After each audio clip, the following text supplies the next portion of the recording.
Y si hubiera dicho 18 o 19 nadie me habría creído. Digo esto porque suena pintoresco, ¿verdad? Pero en ese tiempo se estaba actuando en una terra incógnita.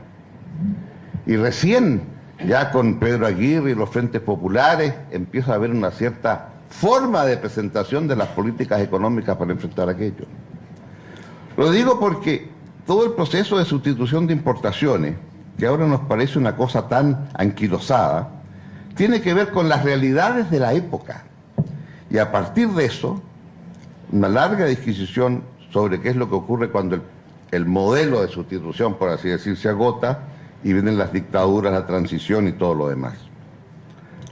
Y de allí salta entonces nuestro autor a lo que es la nueva visión de los 90, el consenso de Washington, la necesidad de cohesión social, y aquí entonces sobre este tema creo que hace un planteamiento de una definición muy adecuada cuando nos señala respecto de la cohesión social que no existe en estado natural, sino que se crea o se rompe. La cohesión social, cita a Tironi, es aquella fuerza o acción mediante la cual los individuos pertenecientes a una sociedad se mantienen unidos. Y dice nuestro autor, es el pegamento que mantiene unida una colectividad en torno a un cierto sentido de pertenencia a la misma. Digo esto porque a partir del tema de cohesión social entonces empieza a emerger lo que sería la visión de hoy, ante la América Latina de hoy y la búsqueda que él llama de un modelo actual. Y aquí creo entonces, primera observación que quiero hacer, es que el libro se presenta en un momento, o si ustedes quieren, se entrega o se termina en una época que no es la mejor, porque efectivamente el libro sale, alcanza a hacer algunas referencias a la crisis actual, pero creo que en verdad es muy difícil todavía poder evaluar cómo va a ser el punto de salida de América Latina luego de la crisis que hoy tenemos. Y desgraciadamente, en consecuencia, si bien hace reflexión sobre esto, se refiere al sexenio dorado de América Latina del 2003 al 2008, cuando producto fundamentalmente de la demanda de nuestros productos básicos, tenemos un crecimiento como América Latina de 5% anual, un ingreso per cápita que crece al 3% y nos permite por primera vez hacer un avance a nivel de América Latina sustantivo para definir lo que son los niveles de pobreza. Pero nos encontramos, claro, ahora, distinto que antes, en una América Latina que sabe cómo manejar la economía, y nos encontramos también con que hoy tenemos países de ingreso medio, y estos países de ingreso medio están en una situación muy distinta de la que teníamos en el pasado. Y por lo tanto, me parece a mí que los efectos que va a traer esta crisis no los podemos medir todavía en toda su profundidad, pero sí me parece que los cambios que ya se avisoran son muy fuertes. Presidente. Lo que quisiera señalar es lo siguiente. Si uno piensa lo que fue la crisis del 29, la crisis del 29, según algunos autores, es en buena parte responsable de que en Alemania surgiera el nazismo. O la crisis del 29, según otros, ¿verdad?, es el surgimiento de elementos tan positivos como es el New Deal de Franklin Delano Roosevelt y lo que influyó en ese país, todo el proceso del New Deal que duró prácticamente hasta el 80 con la presidencia Reagan. En otras palabras, una crisis de esa envergadura que genera el totalitarismo por una parte, el New Deal por la otra, y en donde algunos le vienen a decir que la crisis verdaderamente termina cuando hay que hacer un tremendo esfuerzo de producción y de intervención estatal para ganar la Segunda Guerra Mundial por parte de los Estados Unidos. Y en consecuencia, un efecto final de la crisis del 30 termina siendo cuando, ¿y qué hacemos ahora para reemplazar el patrón oro? Entonces surgen las instituciones de Bretton Woods y surge Naciones Unidas nada menos. En otras palabras, si esa es la consecuencia de la crisis que allí hubo, no estoy diciendo que esta sea de similar envergadura. Afortunadamente hay un mejor manejo de los instrumentos económicos para enfrentarla, comenzando por el presidente de la Reserva Federal, cuya tesis precisamente es sobre qué es lo que hemos aprendido de la crisis del 29-30. Y en consecuencia me parece tan importante. Pero sí me parece que esta crisis va a apuntar fuertemente de lo que va a emerger al futuro.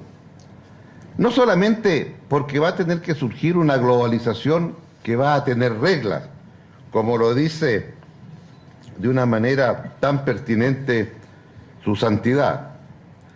El proceso de globalización, adecuadamente entendido y gestionado, ofrece la posibilidad de una gran redistribución de la riqueza a escala planetaria, como nunca se ha visto antes, pero si se gestiona mal, puede incrementar la pobreza, la desigualdad, contagiando además con una crisis a todo el mundo.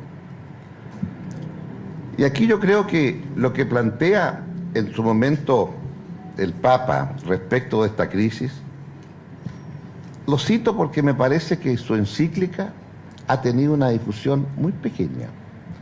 Porque lo que plantea la encíclica son cosas de una tremenda magnitud y profundidad.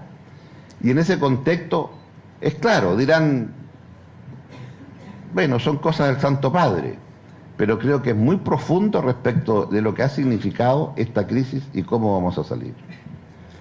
Es cierto, esta crisis no es el fin de la globalización, esta crisis, por cierto, no es el fin de los mercados, ni mucho menos. Lo que sí ocurre es que esta crisis es tal vez el fin de un neoliberalismo extremo que hace del mercado un dogma de fe. Y por lo tanto no cabe ninguna duda que de aquí va a surgir una sociedad que va a haber más regulación y va a haber más y mejor Estado. Es dentro de este contexto que me parece entonces que cuando se plantean cuáles serían las tareas del punto de vista democrático de la región, y lo que aparece del libro estamos comentando, yo diría que son 3 o 4 temas fundamentales que quisiera brevemente mencionar. Primero, el cómo se profundiza la democracia. Y creo que aquí aparece cada vez más claro que la democracia es un proceso, nunca es perfecto y siempre es continuo. Y por lo tanto, la necesidad de tener más y mejor institucionalidad, partidos políticos, etc. Las elecciones con normas claras y definidas. Y en este sentido tenemos tanto que aprender. Un fenómeno como Obama solo es posible en un país donde el sistema electoral para elegir un presidente está claro y definido. Alguien que va en contra del establishment y se termina imponiendo al establishment. Acá comenzamos a discutir cómo tenemos que hacer las primarias. Y entonces pasamos 6 meses discutiendo no los temas sustantivos, sino que los temas adjetivos de cómo lo hacemos. Obama, si hubiera tenido que empezar a discutir eso, nunca había llegado. Él sabía que entraba a la campaña a discutir los temas, y discutiendo los temas se impuso. Algo para aprender. ¿Cómo mejoremos mucho más equilibrio de poderes? Y cuando vemos las nuevas realidades de la región, cuando algunos poderes parecen ser más importantes que los otros. Volver a Montesquieu es no menor. ¿Cómo somos capaces de incorporar nuevos actores? Los partidos políticos no son solo lo único que tenemos. Y por lo tanto, no son las únicas poleas de transmisión en una sociedad democrática. Y luego, tema que no se toca prácticamente, pero que me parece a mí central, cómo somos capaces de introducir los nuevos medios de contacto directo entre Internet, Facebook, Twitter, y de nuevo volvamos a la campaña Obama.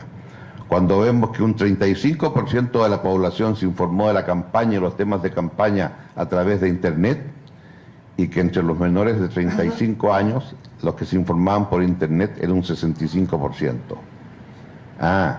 ¿Qué ocurre con los medios de comunicación clásicos y tradicionales que nosotros hoy día vemos?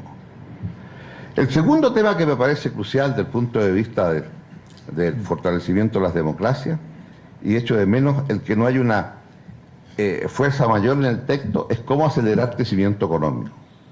Porque no me cabe ninguna duda que vamos a salir de la crisis y vamos a salir de la crisis más fortalecidos que antes como región, porque vamos a salir antes que otros.